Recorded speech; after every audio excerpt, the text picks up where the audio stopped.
Okay, so one of the quickest ways to understand the best way how MLA works is to understand uh, containers and what containers are. And for me, the easiest way to do this is to use my big fish, little fish scenario.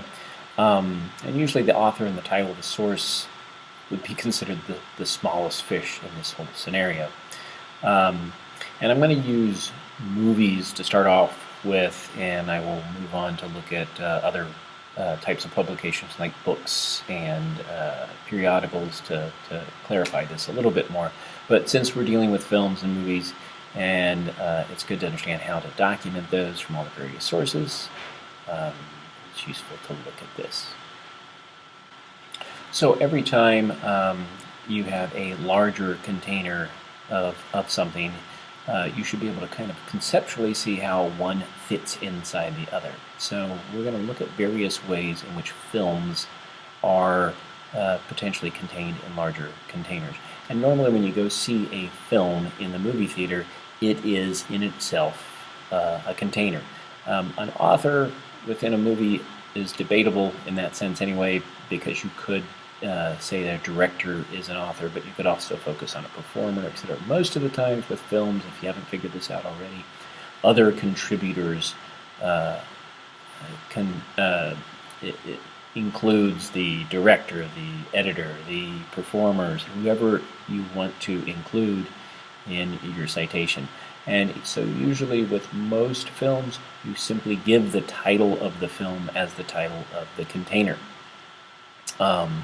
And so to convey that, let's walk through a couple of steps in looking at different examples of containers. So let's start, strictly speaking, from a film itself. So if you went to the movie theater, and let's say I'm going to focus, I'm going to use mostly Quentin Tarantino films just to get through the example. So if you wanted to see Once Upon a Time in Hollywood, which is getting ready to open up,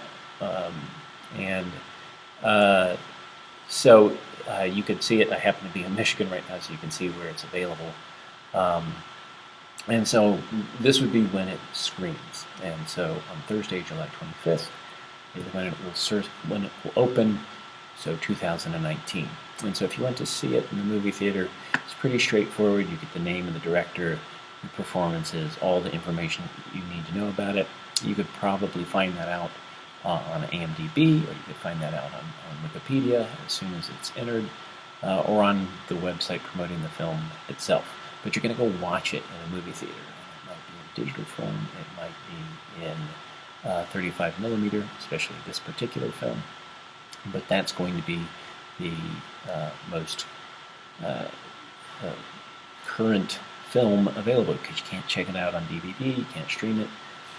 There are exceptions to some films, such as Roma actually premiered online, but most of the time a film will show up in the theaters first. For now, that's slowly starting to change. So that's the most standard way of dealing with film, because that's when it is first released, and that's its core release date. Some exceptions to this could be short films. A lot of times short films accompany a larger feature-length film. So for example, Jerry's Game came out, I believe, with A Bug's Life. So that actually is subordinate to the feature-length film's premiere date. It's released at the same time, but the short would be part of a larger release. Sometimes shorts will be shown at film festivals, in which case film festivals themselves become the container. So you have a short film in a larger container. But for the most part, when you have any film showing in a theater, it is the container itself. It's number 2 and number 3 on that list, kind of combined. Now, when we move, if you look, and I'll have this breakdown for you posted along with this tutorial, if you move down from watching things in the theater, you get to the hard media section, and this is not many people are consuming films this way anymore, but if you go to the library to watch DVDs, some people still rent them online. You can still get DVDs from Netflix. This is some form of hard media. So, for example, if you wanted to buy that, you could go to Amazon and still buy a DVD. You could buy a DVD of Pulp Fiction. You can still even find Laserdisc, an old form of video. And there may even be reasons why you want different copies. If you went to Santa Fe's library, you would see that they have Pulp Fiction available as a DVD. But you'll notice that if Pulp Fiction, if we went to IMDb or we went to Wikipedia, you'll see that Pulp Fiction was released in 1994. Same with IMDb, it was released in 1994. But if you go back to the DVD here in the library, you'll notice that the library's DVD has 2002 as a date. Now that was the date that the DVD that we have in the library was released. So the one thing that you're going to want to do is if you're using any hard media like this, you need to make a distinction. You would include both the original release date as well as the DVD release date. So you're going to have two dates in there, and you need to make that distinction. Primarily because there may be differences, and on top of that, there's usually supplemental material that's available in the DVD. So beyond that, then you move into things that are online. And so from hard media, moving to things online. Not that you'll probably watch a lot of films on standard databases and library databases, but you can, unless you have access to Canopy. Now, UF for now has Canopy, which means you can watch full-length films there, and that's kind of not very different from Netflix. Films on Demand itself, it offers films that are usually not feature-length films, but they have a lot of documentaries. So, for example, this is a documentary entitled Classical Hollywood Today, although this is dated back in 1995, so it's only a year after Pulp Fiction came out, and they are talking actually about Pulp Fiction in this section, talking about both Pulp Fiction and Forrest Gump, which came out around that time. So if you wanted to watch this, and you're actually going to refer to this in a research paper, this is a movie that you have all the information about the film available here, but it is being presented to you in a database here, Films on Demand.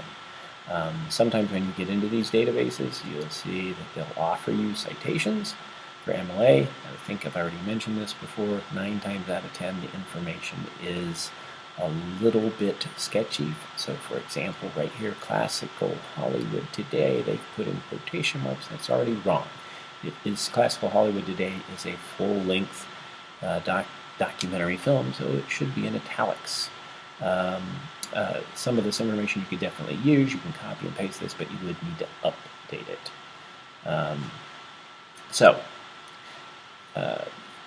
This is a database, and we'll cover databases a little bit more with some other information. I'd already pointed out you could get information about the original release date from Wikipedia or from IMDb.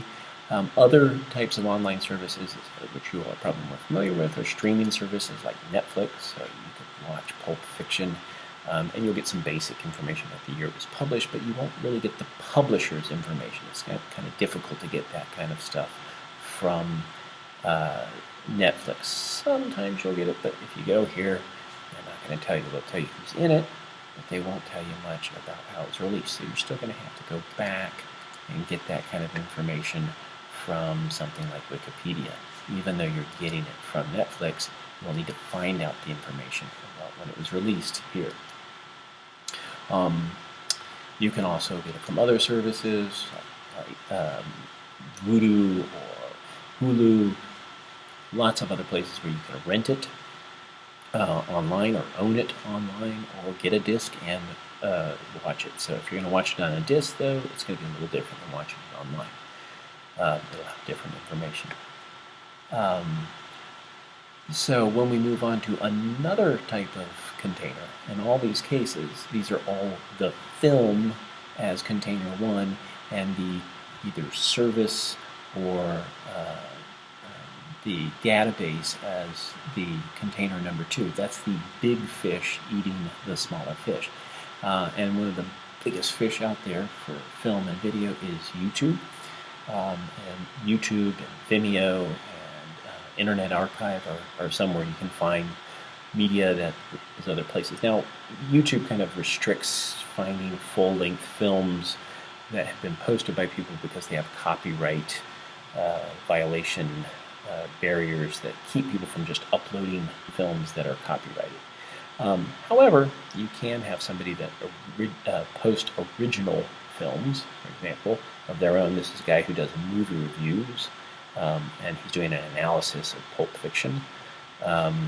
Now, whether Jack is a reputable reviewer, he's not willing to give us his name, but this is something originally uploaded by Jack's movie review, whoever that is. Gives you some information about the film, but this is original material. So the author is Jack's movie review. If he gave us his full name, it'd be a little bit more legitimate, possibly. I'm not sure I would use this in your research paper, but this is some kind of information. You can also move to things that are officially sponsored by releasers. So in this case, Miramax is publishing a section of the film. This is actually from the film. So you could do a scene analysis of this particular scene. And even though it's coming from the 1994 film, you are not accessing it through a DVD or Netflix or anything like that where you watch the complete film. You're only watching a section of it. So you would document this as the place where you got it, which also includes the URL up here. Same thing that you would include from Netflix, but it is not the complete film. It is just a scene from the film. Now, this is being published by Miramax. You can also see that things like movie clips do official releases of it, and then you'll have other people who, like this guy, Crypto Plumber, who has taken the same scene and uploaded it.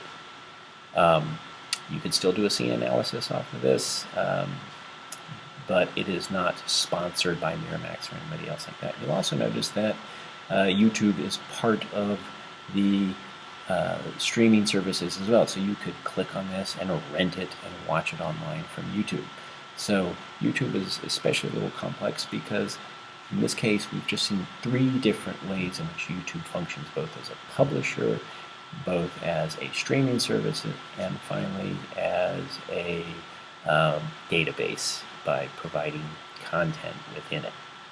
So if you understand then that coming back to the big fish, little fish, the film itself is always going to be a container 1, but it's where does it reside? Where is it? And it is even feasible that you could even have a 3rd container if you had a film within another film within another database or container. Although most of the things you're going to see online are not container 1, they're always going to be in a container 2. So understand, you got to get all of this information first about the film before you then move in to then find out, okay, where is this located? Is it on Netflix? That would be container 2. Is this on Voodoo? Is this, et cetera, et cetera, et cetera. 9 times out of 10, title of container and the location are all you normally need for a container 2, but you might include, if it's got a separate publisher, it might have a separate publication date. So in those cases, just fill it in as needed.